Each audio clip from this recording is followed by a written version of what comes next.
Bismillahir Rahmanir Rahim.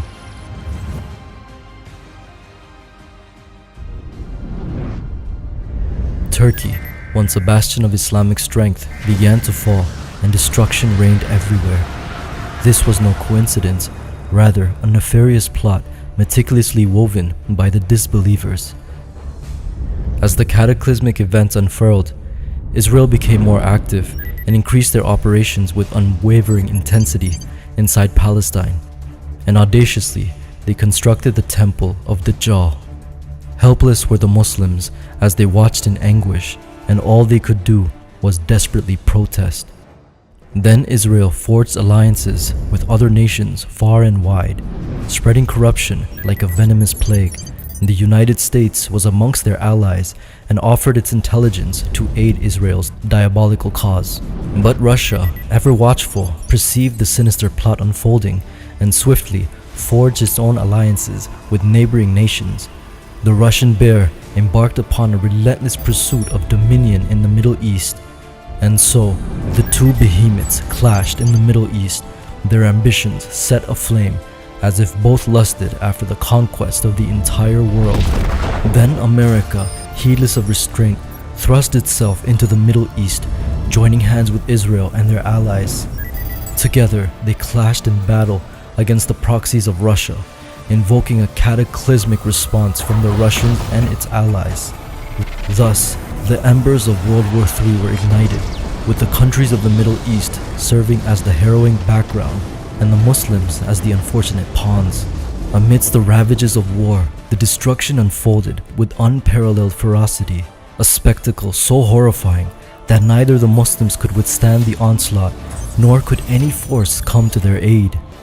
Blood-soaked trials of anguish traversed the lands of the Muslims, such as Egypt, Sudan, Saudi Arabia, Kuwait, and the United Arab Emirates, consuming the very fabric of the Middle East.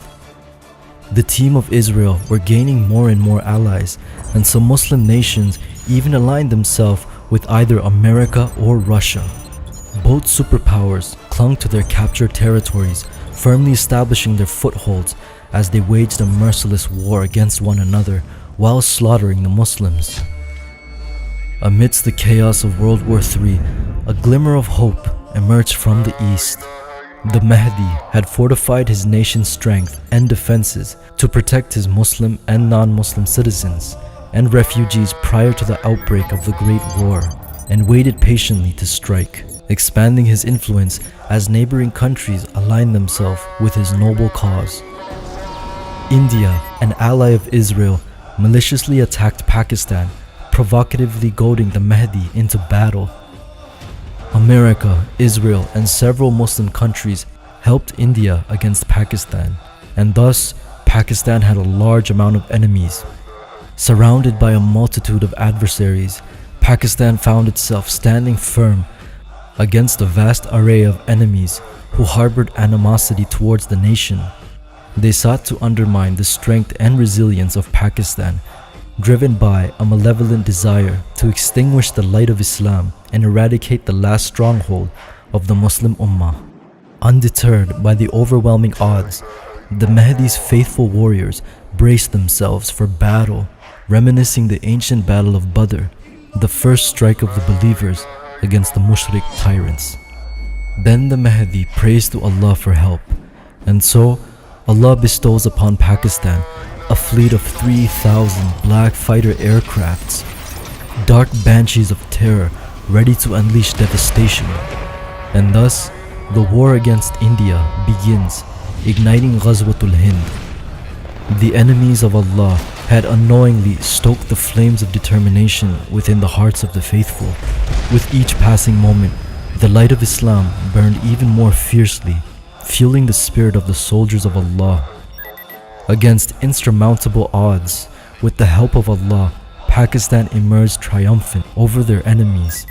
Pakistan conquered India, as well as Bangladesh and Afghanistan, and after claiming victory over India, Indonesia and Malaysia joined the ranks of the Mahdi's caliphate as well. Then, the Mahdi turned his gaze westward, maneuvering as lightning into the raging flames of the Middle East.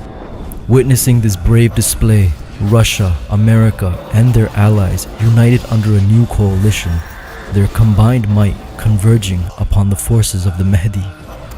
But the army of the Mahdi stood unyielding, their resolve unbreakable, with their deadly engines of war, the black standards, becoming instruments of divine retribution, striking dread into the hearts of their enemies.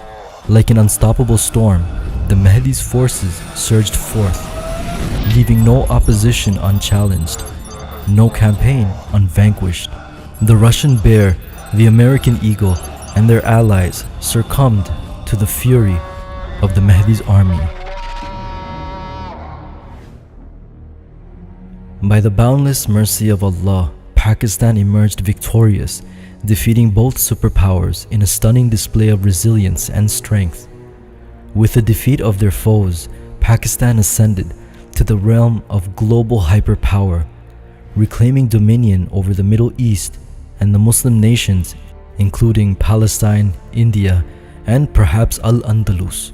These lands became an integral part of the Mahdi's caliphate, and the Muslims began rebuilding these areas, and the true Islam of Prophet Muhammad ﷺ began to take root and flourish.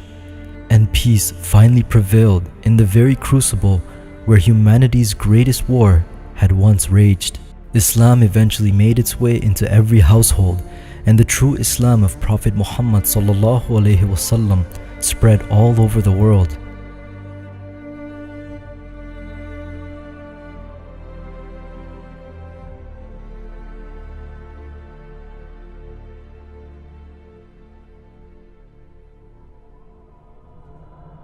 Nevertheless, this peace lasted around 7 to 8 years until the emergence of the false Messiah.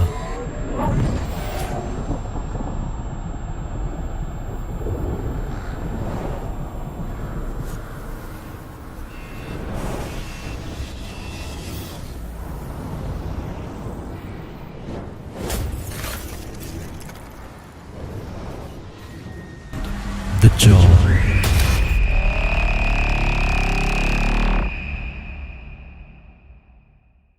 أبدا لن نحيد أبدا لن نحيد أبدا لن نحيد عن خطى الإيمان. دربنا درب قويم دربنا درب قويم بالهدى القرآني. أبدا لن نحيد أبدا لن نحيد أبدا لن نحيد عن خطى الإيمان. دربنا درب قويم دربنا درب قويم بالهدى القرآني. سائر في طريق الحق يا جند الله سائر في طريق الحق يا جند الله جند الله جند الله جند الله جند الله. عهدا علينا أسود العرين نمضي أماما أبد لا نلين. عهدا علينا أسود العرين نمضي أماما أبد لا نلين. حتى إذا حان النفير عدنا جنودا نلبي المسير. حتى إذا حان النفير عدنا جنودا نلبي المسير. جند الله جند الله